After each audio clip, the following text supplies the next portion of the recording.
Hola, espero que estén muy bien. Como creo que ya recibieron por ahí un mensaje en el apartado de avisos, se los mandé también por correo. Saben que el día de hoy no vamos a poder estar juntos en nuestra sesión presencial y bueno, por esta razón, con el fin de que no perdamos más tiempo, les quiero dejar estas notitas para que sigamos avanzando en los contenidos de nuestro programa y en esta ocasión vamos a revisar rápidamente lo que son las corrientes del análisis narrativo y también la perspectiva de Aristóteles. Así es que vámonos para allá. Y bueno, antes de continuar con esta parte de nuestro programa, me gustaría mucho compartirles aquí. Yo sé que a lo mejor ustedes no alcanzan a ver casi nada, o nada más bien, de este programa que hemos preparado para nuestro evento, que es el Noveno Coloquio Nacional de Narrativas, que se estará llevando a cabo la próxima semana, el 3, 4 y 5 de septiembre estaremos trabajando con estos contenidos y pues estamos muy emocionados, contentos realmente de poderles invitar a ustedes. Este evento se lleva a cabo cada año y ahora pues bueno, las reuniones para este evento consisten en una presentación por mesas temáticas con ponencias de distinta índole que están relacionadas por supuesto con la narrativa y que abordan análisis de cine, de televisión, de arte, de periodismo, de comunicación organizacional, de salud, etcétera. Entonces, pues están invitados a participar de este evento, es totalmente gratuito, es en línea, así es que ustedes van a tener oportunidad, un poquito más chance quizá que los compañeros de presencial para poderse conectar. Las sesiones comienzan a partir de las 8 de la mañana y terminan por ahí de las 2 de la tarde. Y bueno, si ustedes se integran a esta actividad y pasan lista durante las mesas de trabajo y las ponencias magistrales que van a aparecer también aquí, pues el 80% y con eso ustedes se ganan una constancia como participantes del evento, con valor curricular, por supuesto. Entonces, es una oportunidad. Ojalá que la aprovechen. Yo les voy a mandar por otro lado el programa para que ustedes lo puedan mirar eh, en todo su esplendor, porque como insisto, aquí solamente se ve muy reducida la letra, pero bueno, quería que vieran, por lo menos que supieran que está este evento y que están todos y todas invitados a participar. La semana pasada estuvimos trabajando acerca del concepto de narrativa y pues bueno, si lo buscamos en el diccionario de la Real Academia Española, tenemos que narrativa es un género literario constituido por la novela corta y el cuento. Si se dan cuenta, aquí aparecen algunos de los géneros que nosotros estuvimos revisando la clase anterior. Bueno, también en este concepto podemos agrupar a todos los escritos, generalmente son redactados a manera de prosa, aunque también vamos a tener algunos ejemplos que pueden parecer a manera de versos, pero que bueno, tienen la intención de narrar o contar unos hechos que son enunciados por un narrador, que van a estar marcados por un tiempo y un espacio en particular y que van a desarrollarse acciones que llevan a cabo personajes. Va a abarcar varios aspectos o varios campos, como ya lo revisamos, como decíamos en la clase anterior, no nada más en el campo literario, sino que nosotros también podemos tener otros soportes semióticos que van a materializar las narrativas. Por ejemplo, una película, pues también es narrativa, aunque no precisamente sea una obra literaria, ¿verdad? Un videojuego y otros aspectos por el estilo podrían considerarse narrativa, aunque no sean literatura. El requisito es que sean personajes inscritos en un tiempo y espacio y que lleven a cabo acciones. Y ahora vamos a ver el concepto de narración. En este caso son los textos que pertenecen a distintos géneros literarios y aquí vamos a ver el rasgo que los hace diferentes al relato. Bueno, por lo menos que nos permite agruparlos de una manera más específica porque ya dijimos antes que todas las narraciones son relatos, pero no todos los relatos son narraciones. Entonces, aquí tenemos la técnica narrativa, que es lo que puede distinguir a la narración de cualquier otro relato. Y bueno, aquí vamos a tener todos esos tipos que ya hemos platicado: la epopeya, la novela, cuento, fábula, leyenda, mito y otros. Una definición de Elena Beristain, una catedrática de la UNAM muy importante en este aspecto, dice que la narración es una exposición de unos hechos, los sucesos relatables, es decir, un relato, que ya lo revisamos. Estos sucesos se desarrollan en el tiempo y se derivan unos a otros porque lo que ofrecen simultáneamente es una relación de consecutividad, es decir, vamos a tener acciones previas y luego acciones posteriores, y también vamos a tener acciones, causas y esos efectos o consecuencias, ¿no? Entonces vamos a tener en este caso una relación lógica, dice Bernstein. Por otro lado, tenemos a Roland Barthes. Él define la narración como un discurso que repite palabras articuladas por un interlocutor o un mensaje ubicado en el interior de otro mensaje. Esta definición quizá así pueda parecer medio incierta, pero si recuerdan, en clase hicimos un cuadrito que después encerramos en otro cuadrito, ese proceso de comunicación de Jacobson, y entonces decíamos, bueno, el autor está repitiendo lo que el narrador dice, ¿no? Por eso es que es un doble mensaje, como también lo dice Jacobson, ¿no? Es un discurso citado de estructura doble, un discurso acerca del discurso. Los estudios narrativos básicamente comienzan a desarrollarse para indagar, experimentar, trabajar acerca de qué es la narración, cómo se configuran estos relatos. Y partimos de dos ideas básicas. Fíjense, el primero o la primera de estas ideas es que nosotros utilizamos las narraciones para darle sentido a lo que nos rodea. De esta manera, por ejemplo, nacen los mitos, ¿no? Los mitos, por ejemplo, del conejo en la luna, de cómo se creó el sol, de todos estos mitos antiguos que pueden ustedes conocer.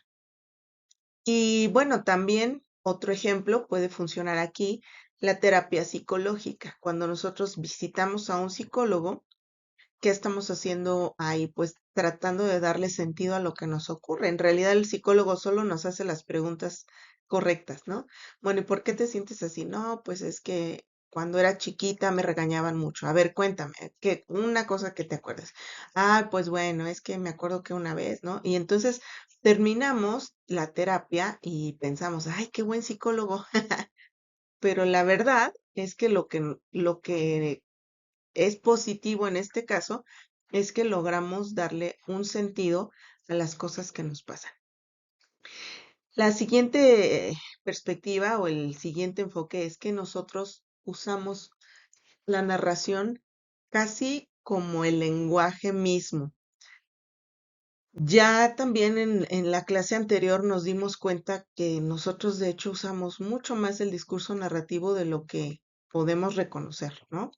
No nada más cuando a lo mejor platicamos con alguien de algo, sino que constantemente estamos recurriendo al uso del discurso narrativo. De hecho, muchos niños aprenden a hablar precisamente porque sus papás o quienes los cuidan les cuentan cuentos o leen cuentos, ¿no? Y así se empiezan a acostumbrar al discurso narrativo. Entonces, a partir de estas dos perspectivas, o de estos dos, digamos, puntos iniciales, vamos a ver el desarrollo de distintos enfoques o perspectivas teóricas. En este caso, vamos a tener el formalismo ruso, la nueva crítica norteamericana, el estructuralismo francés, la hermenéutica alemana, y si se dan cuenta, cada una de estas perspectivas teóricas está centrada en una nacionalidad, ¿no? Aquí vamos a tener a los rusos, importantísimos para el desarrollo del formalismo, y bueno, la persona, el autor más destacado de esta corriente, pues es Vladimir Prop, que vamos a estar trabajando muy pronto. Luego, pues tenemos la nueva crítica norteamericana con T.S. Eliot, que es un autor literario. Después vamos a tener el estructuralismo francés, que es más como un post-estructuralismo. Y pues aquí el autor destacado es Gerard Genette. Y después tenemos la hermenéutica alemana con Martin Heidegger como autor principal, pero también, bueno, vamos a ver que en cada vertiente hay otros autores que van a aportar a este enfoque de la narrativa y vamos a verlos uno por uno. En lo que se refiere al formalismo ruso, fíjense en las fechas, porque tampoco es que tenga todos los años del mundo este asunto, ¿no? En realidad es una perspectiva de estudio pues bastante joven, ¿no? Decíamos hace un momento que el principal autor de esta corriente es Prop, pero hay otros como Roman Jakobson, como Shklovsky, Tinianov, Eichenbaum, y bueno, estos autores. Esta corriente del estudio narrativo o de las narrativas marca este nacimiento de la teoría y la crítica literaria como disciplinas autónomas, quiere decir ya separadas bajo, no, ya no bajo la influencia de los estudios lingüísticos. Cercanas sí todavía, pero no dependiente de ella. Y bueno, estas historias no, estos estudios, este enfoque van a trabajar en este caso el concepto de literariedad, que es precisamente ese rasgo que nos permite distinguir las obras literarias de aquellas que no lo son, ¿no? Es este como plus que tienen las obras clásicas de la literatura y que otras obras, no sé, por ejemplo, piensen en textos, por ejemplo, como los de Paulo Coelho, ¿no? Que son más bien como novelas de superación personal, pues aunque puedan llegar a ser interesantes en cuanto a la lectura y este asunto, no adquieren, no tienen este grado de literariedad porque su objetivo no es una experiencia estética, sino es la superación personal, ¿no? Y hay otros autores más o menos parecidos. Bueno, también el formalismo ruso va a proponer a la literatura como ciencia, la corriente literaria como una ciencia, para decodificar, encontrar estos elementos particulares que hacen de una obra un objeto literario. Entonces, los rusos fueron los primeros en desarrollar esta teoría de los géneros literarios que vimos justamente en la clase anterior, en donde dividíamos el género lírico, el género dramático y el género literario, ¿no? Ya como más en forma y sobre todo desde una perspectiva teórico-literaria. Y bueno, en segundo lugar vamos a tener la nueva crítica norteamericana o New Criticism, que fue principalmente desarrollada en Estados Unidos, como bien ustedes pueden notarlo. El autor principal es Eliot, pero vamos a tener aquí a otros autores como estos que aparecen en pantalla. No los voy a leer porque mi inglés es muy malo, pero bueno, ustedes tienen aquí esta lista a la que pueden acceder. Y bueno, ellos se distinguen porque trataban de hacer una lectura interior profunda del texto, ¿no? En donde pudieran revisar las ambigüedades y contradicciones internas que estaban ahí, ¿no? Tanto lingüísticas como literarias. Ellos no van a poner atención en cuanto a los componentes históricos o psicológicos para analizar la obra en sí misma, es decir, se van a enfocar solamente en lo que está ahí en la obra misma. Y bueno, quienes estaban interesados en participar en esta corriente de los estudios de la narrativa, fíjense que no podía ser cualquier persona, ¿no? Ellos establecieron que únicamente podría hacer crítica literaria alguien que escribía literatura.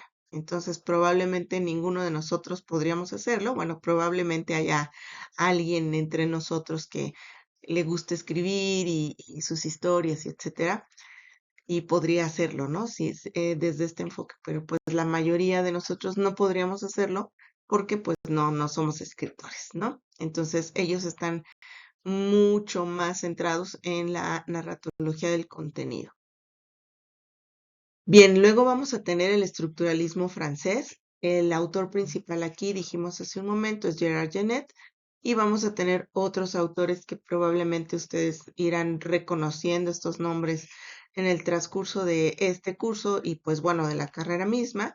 Pues aquí está Lévi-Strauss, Greimas, Barthes, Todorov, Bremont, Kristeva. Ellos van a tratar de establecer una gramática del texto, como que retoman esta idea de lo lingüístico para poder desentrañar las relaciones estructurales del relato y bueno, van tratando de generar modelos o patrones que nosotros podamos em, utilizar para dar cuenta de cómo funcionan los textos literarios. Entonces, lo que están tratando de hacer es establecer una serie de reglas, normas que permiten la combinación de funciones dentro del relato. Más adelante vamos a ver precisamente la teoría de Genet y bueno, otras que justo están sobre esta misma idea. Y finalmente tenemos la hermenéutica alemana, pues más reciente, como bien ustedes pueden ver. La hermenéutica alemana está mucho más relacionada con un pensamiento filosófico. Y bueno, aquí destaca Heidegger, dijimos, como principal autor, pero también vamos a ver a Gadamer, a Ricoeur, a Dilthey y otros filósofos que hicieron trabajos de análisis hermenéutico. Y bueno, la hermenéutica van a ser de los estudios de la interpretación o exégesis de las escrituras sagradas. Ellos empiezan precisamente a analizar los textos sagrados y después, pues más adelante, la hermenéutica se va a convertir en ese arte de la interpretación, la explicación y traducción de formas escritas verbales y no verbales. El objetivo principal de esta corriente del estudio narrativo es alcanzar a comprender al autor mejor de lo que incluso el mismo autor se comprende. Entonces, como ven, es un objetivo bastante em, eh, eh, ambicioso, ¿no?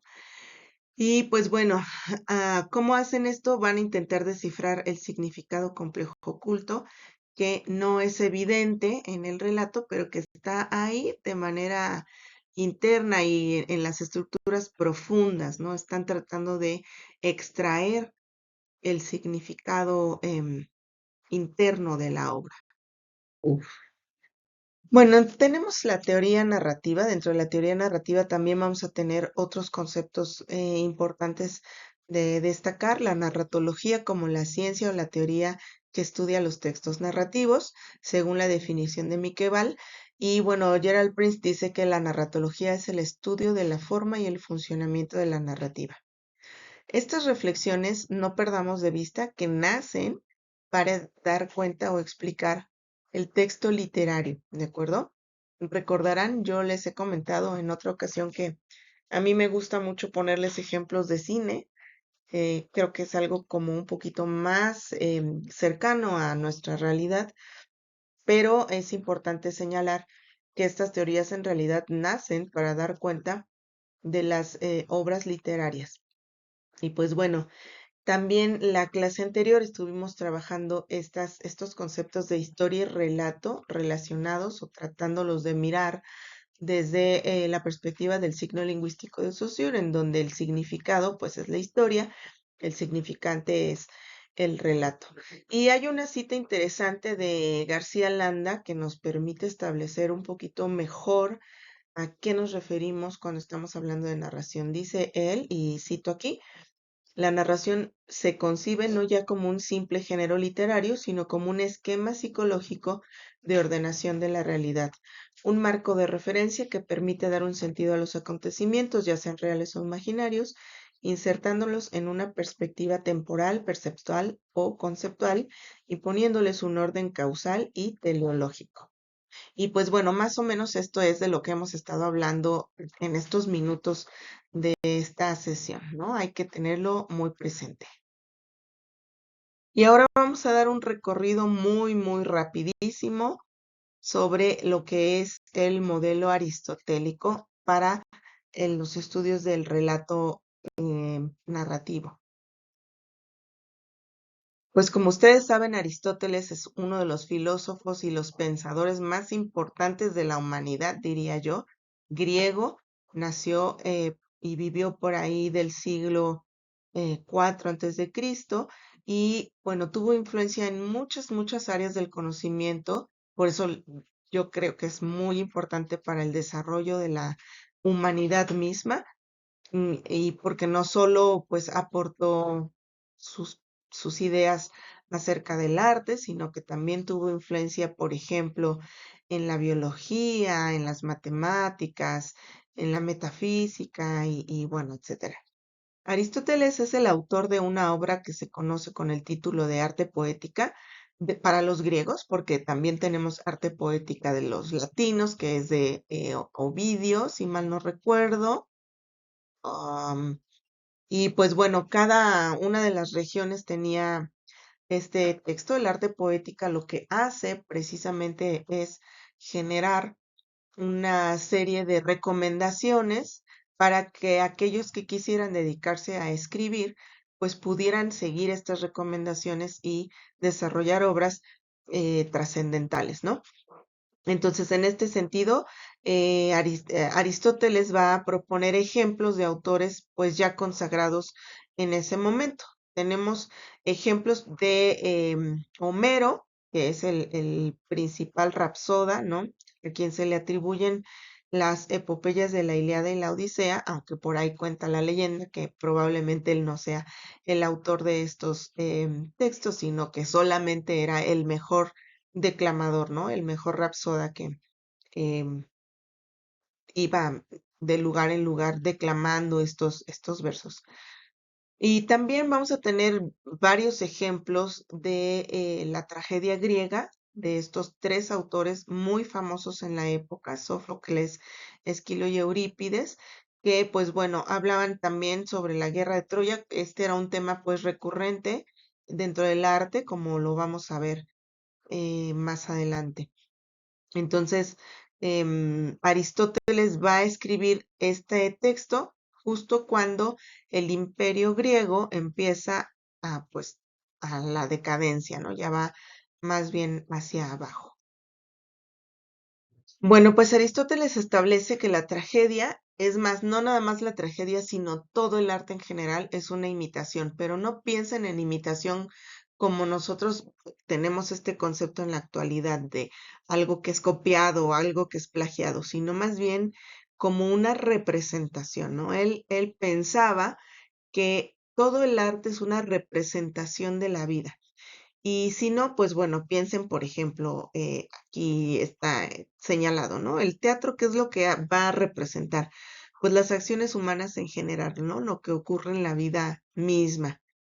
Mientras que la escultura, por ejemplo, va a representar o va a imitar, va a ser mímesis de la figura humana. Ustedes recordarán, si no, échense por ahí un viaje en internet para que vean todas las obras escultóricas en donde se podían observar estos em, seres humanos musculosos que incluso se les ven las venitas, ¿no? Ahí muy detallados en este sentido.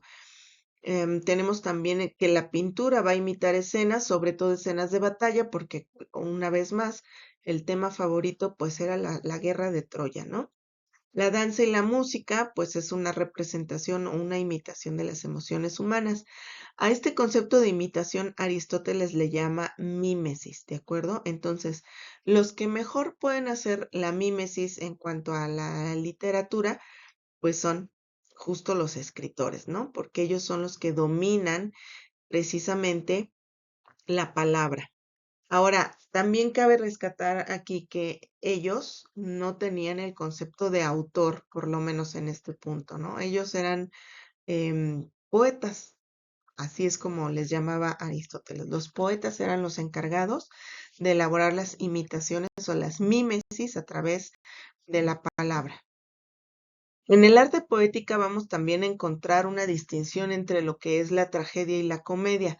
Aunque Aristóteles utiliza varios ejemplos de la epopeya, que es como más parecida a una novela por su extensión y por la complejidad de la historia y la presencia de los personajes, Pues la comedia y la tragedia, y más bien, sobre todo la tragedia, es el género del que más habla Aristóteles en su arte poética.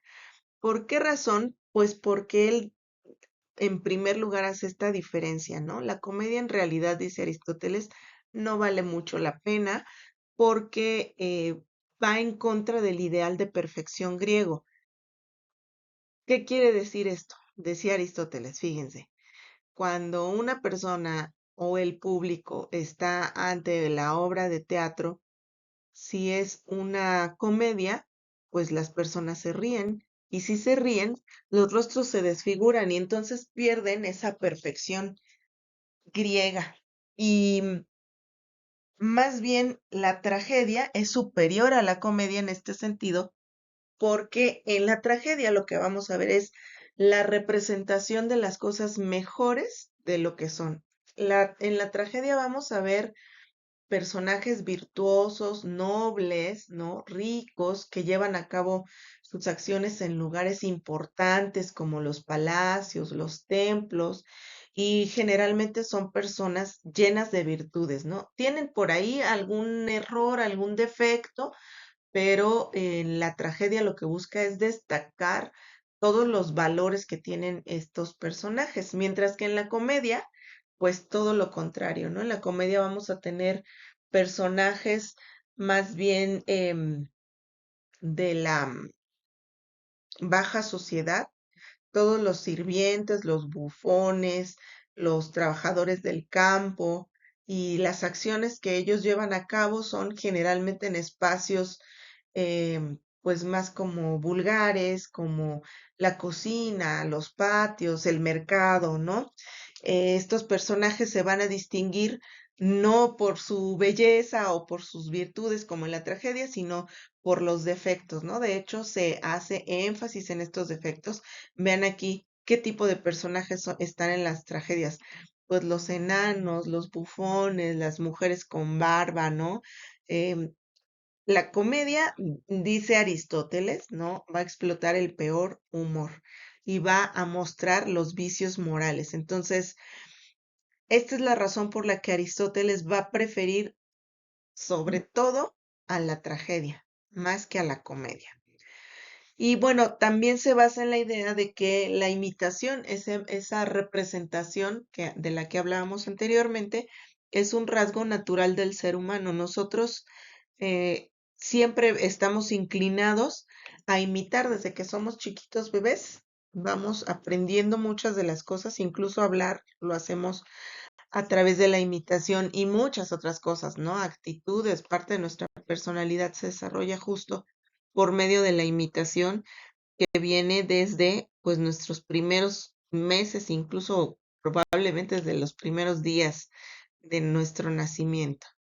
Y aquí nada más este súper ejemplo rápido para que se den cuenta cómo la comedia amplifica la fealdad, ¿no? Aquí tenemos un personaje que todos ustedes conocen y que sus rasgos, sus características, justo destacan todo lo negativo, ¿no? Este es un hombre calvo, obeso, flojo, pues básico, que no trabaja mucho, se la pasa durmiendo en el trabajo. eh, y luego cuando sale, pues llega a la casa y lo único que hace es estar ahí viendo la televisión y tomando cerveza y tal, ¿no? Y es el que nos parece más simpático, por ejemplo, respecto a su esposa, ¿no? Que es pues una mujer más inteligente, más lista, ¿no? Que tiene em, otra configuración física muy diferente. Y bueno, el otro personaje que nos cae bien, pues es el hijo, ¿no? Bart, que se parece mucho al padre, pero pues no es nada tonto, ¿no? Más bien es bastante astuto, pero para lo malo, ¿no? Para hacer trampas, eh, pues, saben, ustedes han visto la serie. Y nos parece más interesante el personaje feo, porque es lo que nos hace reír. Piensen en sus propios ejemplos de comedia y van a ver como siempre destacamos precisamente eso que dice Aristóteles, ¿no? Los vicios morales, la apariencia diferente, ¿no? que amplifica justo este concepto de fealdad. Bueno, pues Aristóteles habla de la epopeya y de la tragedia, como ya les he comentado. En el caso de la epopeya señala que son largos poemas mucho más complejos, como decíamos, que van a contar historias complejas con varios personajes que se van entretejiendo y que, bueno, tienen distintos objetivos y distintas maneras de enfrentar las situaciones. La epopeya es, por lo tanto, más acotada, más desarrollada que la tragedia, porque la tragedia solamente va a contar lo que ocurre en una revolución de sol, ¿no? Es decir, en un día, 24 horas. Y la epopeya, pues puede tratarse de un poquito más tiempo.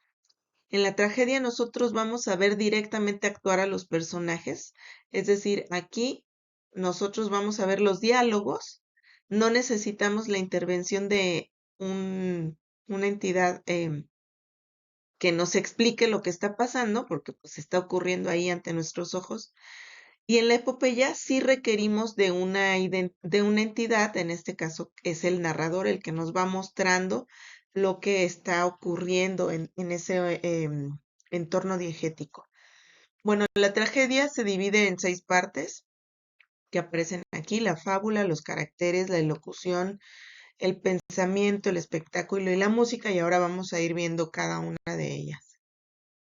En primer lugar, la fábula, que es este elemento central, el argumento, digamos, eso que ustedes leen afuera del cine para decidir si quieren ver una u otra película, sería la fábula, ¿no? Obviamente en el cine, pues no nos dicen en qué termina la película, porque si no ya no entramos a verla, ¿verdad? Pero este sería un buen resumen. Aristóteles recomienda que es más factible o mejor contar lo imposible, pero convincente, es decir, algo que puede convencernos, a contar algo que es posible, pero que es increíble, ¿no? Y bueno, en este caso ponemos, por ejemplo, la película de Soy Leyenda, que ustedes recordarán, pues aquí antes de la pandemia nos parecía algo que era imposible, pero de alguna manera nos convencía, ¿no? No sé si después de la pandemia la sigamos viendo igual, esta película, quizá ahora es más posible e increíble de lo que parecía antes. Lo que sí no podemos negar es que las fábulas, todas ellas tienen un principio, un medio y un fin, y que lo que debe destacar en la fábula es precisamente cómo se ordenan y se combinan estos elementos entre sí. Prestigiosos de Grecia, nació un niño, hijo del rey con su joven y hermosa reina. Sin embargo, el nacimiento del hijo heredero de la casa real no fue nada auspicioso. Durante su visita al templo de Apolo, se profetizó al rey que el nacimiento de su hijo sería la causa de su muerte y la ruina de toda su familia. El rey, convencido de que había que hacer algo, convence a la reina de que, por el bien de todos, la vida del niño debe tener su fin. El bebé es entregado al criado del rey, que lo llevaría al monte Citerón. Los pies del niño fueron perforados y una cuerda los atravesó. El niño debía ser colgado de un árbol por los pies y abandonado al cuidado de las bestias. Pero el siervo no pudo abandonar al pobre niño y se lo entregó a un pastor extranjero que pasaba con su rebaño. El pastor desató los pies del niño y sanó sus heridas. Bautizó al bebé con el nombre de Edipo, que significa pies hinchados. El pastor, a su vez, era muy pobre y como no podía criar al niño, decidió llevárselo al rey en Corinto. Pólibo y su esposa no tenían hijos, así que decidieron adoptar a Edipo como su propio hijo. Edipo creció y era hermoso, fuerte y muy astuto, y vivió feliz como el príncipe heredero de Corinto. Sin embargo, durante una fiesta, uno de los nobles insulta a Edipo diciendo que no es digno de ser heredero al trono de Corinto porque es extranjero. Edipo pregunta al rey Pólibo sobre la verdad, pero le dice que no escuche las palabras de un borracho. Edipo, insatisfecho con la respuesta del rey, decide buscar la verdad en el oráculo de Delfos. A pesar de su insistencia, el oráculo se niega a responder a sus preguntas, pero profetiza un futuro terrible para el joven. Matarás a tu propio padre, te casarás con tu madre y dejarás un vástago vergonzoso. Edipo está consternado por una profecía tan malvada y decide dejar Corinto para evitar que mate a su amado padre y tome a su madre como esposa. El joven vagaba consternado por los caminos de Grecia, hasta que, en una encrucijada, se encontró con un señor en una carreta, acompañado por sus sirvientes. El camino era estrecho, así que uno de los sirvientes arrojó a Edipo fuera del camino para pasar el carro de su amo. El joven príncipe, indignado, golpeó al sirviente con su bastón. El señor y sus sirvientes tomaron sus armas y se dirigieron hacia Edipo. Edipo estaba rodeado de agresores, pero su fuerza, agilidad y juventud le permitieron al joven derrotar a todos sus oponentes. El señor y sus siervos estaban muertos. Solo uno de ellos logró escapar. El victorioso Edipo sintió una fuerte sensación de poder después de ganar una pelea contra varios oponentes. El príncipe de Corinto continuó vagando por Grecia cuando se encontró con la noticia de que un terrible monstruo estaba aterrorizando la región del reino de Tebas.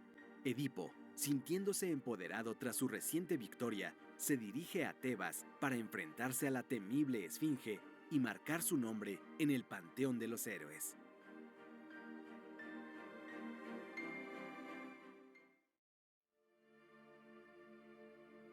Edipo, príncipe de Corinto, había dejado su reino después de oír del oráculo de Delfos la profecía de que él sería responsable de la muerte de su padre y se casaría con su madre. Por amor a sus padres, se alejó de Corinto y empezó a vagar por Grecia. En sus andanzas, Edipo oye rumores de que un monstruo está asolando la ciudad de Tebas. La criatura era conocida como la Esfinge. Era un monstruo alado, una mezcla de mujer y león.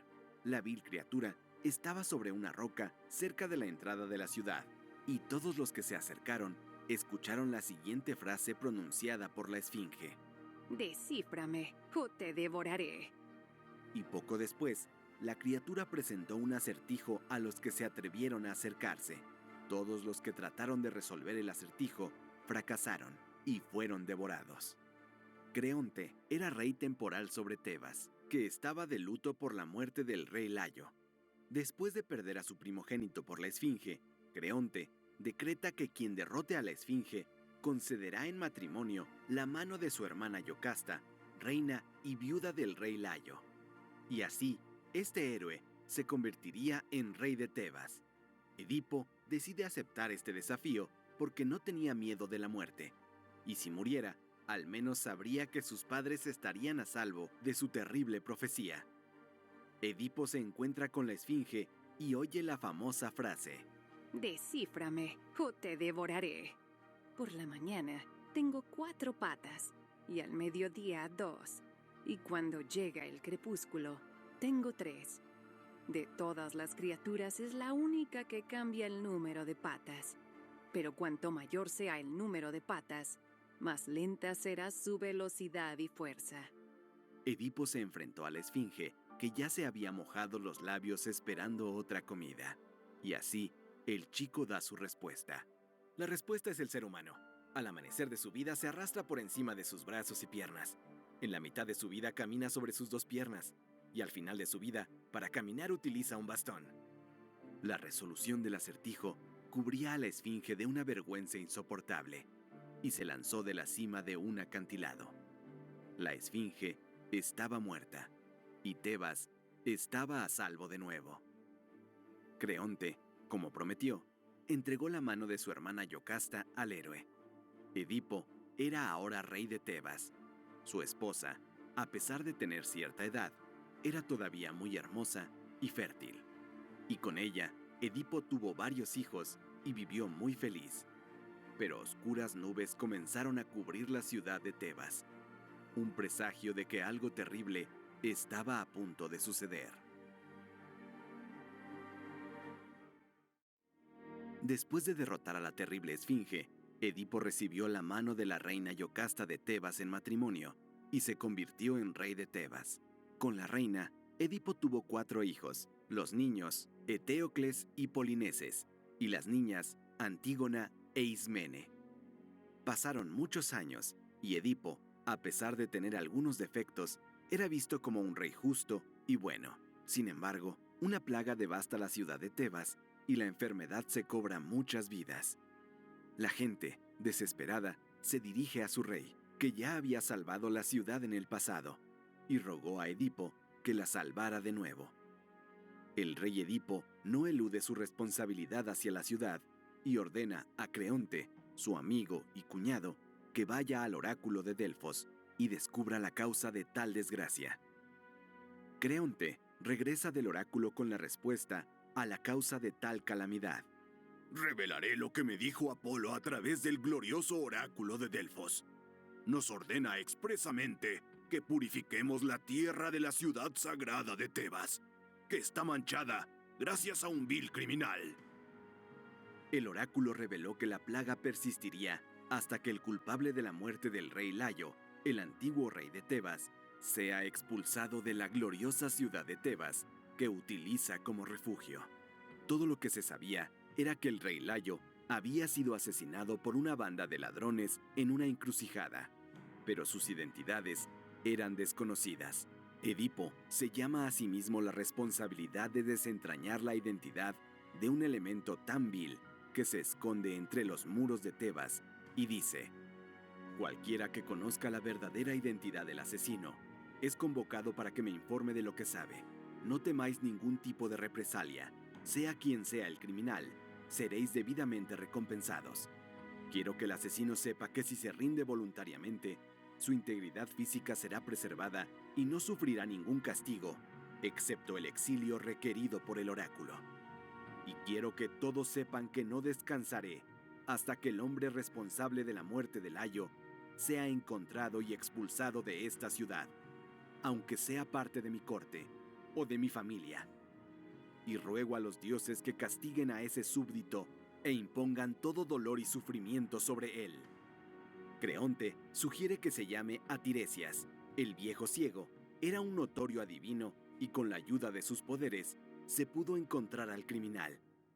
El viejo Tiresias se presenta ante Edipo, que le dice: «Oh anciano sabio, su reputación como adivino le permite ayudarnos a descubrir la identidad del verdadero asesino de mi predecesor. Entonces, le ordeno que revele todo lo que sabe». Terrible es el conocimiento que solo trae desgracia a quien conocéis. Dejadme ir, mi rey, y llevar vuestra propia carga, y dejadme llevar la mía. Será mejor para los dos. Si conoce la identidad del asesino, revélela ahora. No permita que la ciudad de Tebas siga sufriendo por su omisión. No sabes lo que estás pidiendo. Tal conocimiento solo traerá desgracia, y no sabrás nada de mi boca. ¿Cómo te atreves a traicionar a la patria que te acogió? Un traidor así solo puede ser cómplice de un criminal así. Tiresias se siente profundamente ofendido por esta acusación y decide revelar lo que sabe. Insiste en buscar su propia ruina. Que sepas que el malvado que profana nuestra ciudad eres tú, rey de Tebas. Saquen a este hombre de mi vista. No es más que un viejo loco. Tú querías la verdad y me obligaste a decirla ahora, a imponerte los castigos adecuados y a recibir los frutos de la maldición por la que oraste.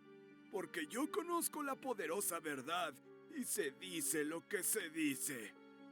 Llévense a este traidor fuera de mi vista. Solo puede estar en connivencia con el príncipe Creonte, que trajo a este hombre aquí para robarme la corona. Edipo acusa a Creonte de traición y conspirar junto con Tiresias para quitarle el poder. ¿Por qué me impone acusaciones tan pesadas con tanta ligereza? Siempre he sido tu amigo. No quiero tu corona. ¿Y por qué lo haría? A tu lado tengo todos los beneficios de la realeza, sin tener que asumir la pesada carga de ser rey. Nunca aspiré a quitarle la corona. La reina Yocasta, que lo vigilaba todo, trató de calmar los ánimos de su marido y de su hermano. Sin embargo, Creonte se rebeló por las acusaciones de Edipo. Marido mío, que no te importe lo que dijo ese viejo charlatán. Esos adivinos y oráculos ya no poseen el poder que antes tenían. Se profetizó que Layo sería asesinado por su hijo, que murió cuando era un bebé.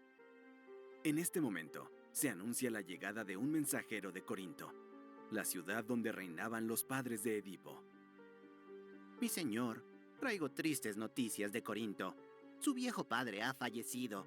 Ahora puede volver a su amada ciudad y asumir su trono como heredero del rey. La noticia que me traes es triste, pero me ha dado un gran alivio. El oráculo había previsto que yo mataría a mi propio padre y me casaría con mi madre. ¿Ves, Edipo? La palabra de los oráculos ya no tiene valor. El viejo rey de Corinto murió sin tu intervención. Pero, ¿qué pasaría si mi viejo padre murió a causa de la tristeza y el dolor de haberle abandonado? No es prudente volver a Corinto y correr el riesgo de terminar casándome con mi madre. No te preocupes, mi rey. La reina no es tu verdadera madre. Apenas te adoptó. ¿Cómo sabes ese secreto? Yo fui quien te entregó a ella cuando eras un bebé. Me fuiste dado cuando pasé con mi rebaño por estas tierras. Tenías los pies perforados. Después de escuchar lo que dijo el mensajero, Yocasta sintió un profundo estrujón en su corazón. ¿Reconocería al hombre que me entregó si lo volviera a ver? Olvídalo, Edipo. Moverte sobre tales heridas solo te traerá más dolor. Es importante para mí conocer la identidad de mi padre y de mi madre, porque no quiero traerles la desgracia de mi profecía. No insistas en ese camino, te lo suplico. Así como tengo que descubrir la identidad del verdadero asesino de Layo, es mi deber descubrir la identidad de mis padres. Ese es mi deber hacia Tebas y hacia mí mismo. ¡Ay de ti, infeliz! Si insistes en ello, será el único título que llevarás el resto de tu vida. Desolada, Yocasta cae en lágrimas y corre a su cámara real.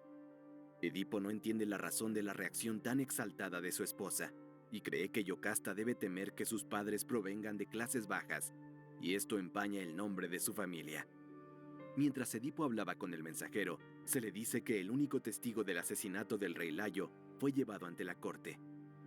El siervo del viejo rey se puso pálido cuando se encontró cara a cara con Edipo. El mensajero se lo dijo. Señor, no lo dude. Este es el hombre que le entregó cuando era un bebé. Sirviente, este hombre dice que le diste un bebé hace muchos años. Señor, no haga caso de este hombre. Solo te hace perder el tiempo. Acuérdate de los pies heridos de aquel niño, que ahora está delante de ti como un rey. ¿Por qué no te callas, desgraciado? ¿Es verdad lo que dice? No sé de qué está hablando este hombre. Usted dirá la verdad para bien o para mal. ¡Átalo al tronco! Por favor, no le haga daño a un viejo. Maldito sea el día que le perdoné la vida. Sería mejor que estuviera muerto. ¿Quién te dio el niño? ¿Quién era su padre? Te lo ruego, mi rey, no me preguntes más. Si tengo que repetir tal pregunta, serás hombre muerto. Me doblaré a tu voluntad ante esta amenaza. Dolerá mucho decir esto. Sin embargo, tu dolor cuando lo escuches será aún más terrible. Cuéntamelo pronto y pondré fin a esta historia. Tú me fuiste entregado por la reina Yocasta, que puso a su hijo con el rey Layo en mis brazos, para entregarlo a las bestias del monte Citerón, para evitar que se cumpliera una terrible profecía. En este momento de revelación, se hizo luz sobre todas las tinieblas que cegaron al pobre Edipo. Su profecía se había cumplido cuando trató de huir de su destino yéndose de Corinto. En realidad, se encontró con él. Pero la escasez de Edipo aún no llegaba a su fin. Llegó la noticia de que la reina Yocasta había cometido un acto desesperado. Edipo corre hacia las cámaras reales, pero la puerta estaba cerrada. Yocasta, no hagas nada que no se pueda deshacer. No somos culpables de lo que pasó. Todo fue una fatalidad del destino. Después de forzar la puerta, Edipo se enfrenta a Yocasta, colgada de una cuerda en el cuello. Edipo arroja al suelo el cuerpo sin vida de la reina. Se quitó los broches de oro que sujetaban su vestido y se perforó los ojos con sus agujas. ¡Malditos sean mis ojos que han presenciado una escena tan horrible! Por eso los mutilé, para que no pudiera enfrentarme a mis padres en el reino de Hades. Edipo, ciego, se dirigió a la gente de Tebas y dijo: Yo mismo me arranqué los ojos. que puedo contemplar o amar en esta vida. Llevadme al exilio, lejos de Tebas, porque soy una criatura maldita, la más odiada por los dioses entre los mortales. Edipo transmitió su corona real a su cuñado Creonte, quien cuidaría del reino hasta que sus hijos alcancen la edad de reinar. Edipo recibió el bastón de los indigentes, y el desgraciado rey fue conducido por sus propios hijos a las puertas de la ciudad. Su hija más querida, Antígona, extendió el brazo y decidió acompañar a su padre al exilio. Para Edipo, la presencia de su hija a su lado solo podía significar que los dioses finalmente se apiadaron del hombre tan cruelmente perseguido desde el principio de su vida. Pues como vimos en este mito de Edipo, vamos a encontrar algunos aspectos que componen esta fábula. Uno de ellos es la peripateia o la peripecia, ¿no? Este es el cambio de fortuna que sufre el personaje en la tragedia, ¿no? Es un cambio del destino. Generalmente lo que hace es romper con el dique, se conoce así. El dique es como el orden natural de las cosas y hay algo que de repente ocurre y que cambia por completo el destino de los personajes. Eso que ocurre es la peripateia o peripecia. Hay historias que tienen estructura doble, por ejemplo, en la Odisea, en donde vamos a ver cómo Ulises quiere regresar a Ítaca, pero hay una diosa que lo mantiene ahí cautivo en una isla, y por otro lado, pues está Penélope ahí en Ítaca esperándolo a que él regrese, y pues aguantando ahí la presión de los pretendientes que quieren ya dar por muerto a Ulises, y pues que uno de ellos pueda casarse con Penélope para poderse, pues, adueñar, ¿no? De todas las propiedades de Ulises. Dentro de la peripeteia, pues, el objetivo es que los malos sean castigados y los buenos reciban un premio. Y en cuanto a la tragedia, pues Aristóteles recomienda que no contemos historias episódicas, que no es necesario contar todo, ¿no? Que hay que como dosificar este asunto. Y otro concepto interesante que es el del dios de la máquina, sale de la lógica de lo que está pasando, es decir, cuando los malos van a ganar, sucede algo que nosotros no tenemos previsto y que de repente quita al héroe de ese peligro mortal, ¿no? Seguro que tendrán en su memoria algún ejemplo de algo que en una escena en la que el héroe de la película está acorralado y ya no sabemos cómo va a salir de esa y de repente pues algo pasa y es justo esto, ¿no? La intervención del dios de la máquina. El desenlace de la historia siempre va a ser el resultado de las acciones de los personajes. Como vimos en Edipo, pues aunque no nos pueda parecer algo justo, el pobre sufrió por todo, pues en realidad él iba tomando decisiones que fueron también desencadenando pues estas propias consecuencias. Ahora, las tragedias van en busca de emociones trágicas, que cuando nosotros como espectador o como público podamos mirar una tragedia, si es buena, tiene que generar en nuestro interior, en nuestra idea, en nuestros sentimientos, ¿no?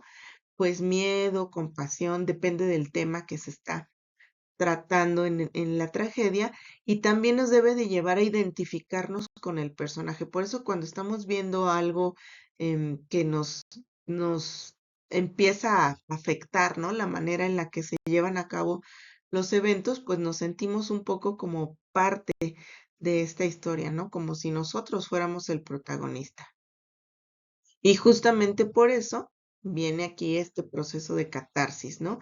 Dice a Aristóteles que cuando nosotros nos identificamos con los personajes que aparecen ahí en la tragedia, de alguna manera experimentamos también esas actividades o esas acciones que él va a llevar a cabo, sean buenas o sean malas. Pero la cosa es que cuando la obra de teatro se termina o la película o lo que sea que estemos viendo, em, nosotros salimos y sabemos que no pasó nada, que vamos a seguir teniendo nuestra misma vida tal y como la teníamos antes de ir a ver esa película, bueno, en este caso ya extrapolándolo, pero bueno, Aristóteles decía, ¿no? Después de ver la obra trágica, pues todo sigue igual, ¿no? Estamos a salvo, nadie nos hizo nada y simplemente nos desahogamos. Y la anagnórisis es un concepto que está relacionado con el reconocimiento. Aquí viene casi al final en el desenlace cuando hay nuevamente un cambio de fortuna o un giro que tiene que ver con el reconocimiento. Aquí vamos a resignificar todo lo que ha ocurrido. En Edipo se da justo en ese momento en el que él se da cuenta que pues es justo la persona que está buscando, ¿no? El asesino de Layo y pues el esposo de su madre. Y otras películas que aquí les puse en donde también ocurre este fenómeno, en El Sexto Sentido o Los Otros, en donde toda la película vamos pensando sobre una idea y casi al final viene esta vuelta de tuerca que nos muestra, ¿no? Ese reconocimiento o esa anagnórisis. Los caracteres son los personajes. Estos personajes deben de ser creíbles, ¿no? Aristóteles recomienda que deben de ser creíbles y que el poeta, ¿no? Es el encargado de señalar lo que podría suceder con estos personajes. Entonces, vamos a tener caracteres buenos y nobles, pero que tienen alguna falla, decíamos, algún defectillo por ahí, que es precisamente lo que lo va a llevar a estas acciones que van a tener pues sus consecuencias. Fíjense que en la época del teatro griego no se les permitía a las mujeres actuar, entonces los personajes tampoco eran caracterizados como lo hacen ahora en la actualidad a partir de el maquillaje y etcétera, sino que todos eran varones, hombres, y lo que hacían era usar una especie de máscaras como las que aparecen en la imagen. Entonces, fuera hombre o mujer, ¿no? Pues podía simplemente colocarse encima la máscara y con eso ya quedaba más claro, era como una marca para el público, para que supiera qué papel era el que estaba representando el actor. La elocución va a ser la manera en la que se van a expresar los personajes, es decir, su discurso. Y pues bueno, tiene que ver con el uso de la retórica, como el personaje va embelleciendo el mensaje a partir de las palabras. Y pues bueno, en este caso nosotros no vamos a ver a profundidad este tema de la elocución porque ustedes lo van a trabajar con más detalle en análisis del discurso en algún momento de la vida, porque no sé en qué lugar quedó esta materia tan importante, pero seguro que lo van a encontrar más adelante. En la elocución debe despertar la pasión del público a través de lo que el personaje está diciendo, es decir, los diálogos tienen que ser suficientes para que el personaje sufra, no, el público sufra junto con el personaje o se alegre junto con el personaje. Y para ello, pues usan las metáforas, ¿no? Que ustedes ya saben, usamos una palabra para referirnos a otra y pues en este caso se generan enigmas, ¿no? Pero todo esto ocurre en el marco de la retórica. Y finalmente les quiero dejar este esquema a manera de resumen de los conceptos que hemos estado revisando en este día respecto a la poética de Aristóteles, para que ustedes pues los puedan visualizar aquí de manera gráfica. Y bueno, si hay algún comentario, algún concepto que no quede del todo claro, les pido por favor que me escriban y con mucho gusto lo resolvemos. Y si no, podemos retomar a partir de este esquema en nuestra próxima clase y trabajarlo con mucho gusto para que nada se quede por ahí en el tintero. Les agradezco mucho que hayan visto esta sesión. De verdad les agradezco el apoyo y pues bueno, espero que nos podamos ver sin lugar a dudas el próximo viernes y para los que quieran participar en el coloquio, pues por ahí nos vamos a ciberver porque no nos vamos a ver directamente probable, pero por ahí vamos a estar en el coloquio. Me va a gustar mucho verlos por ahí los comentarios. Chicos, chicas, tengan un buen fin de semana. Que Dios les bendiga. Bye bye.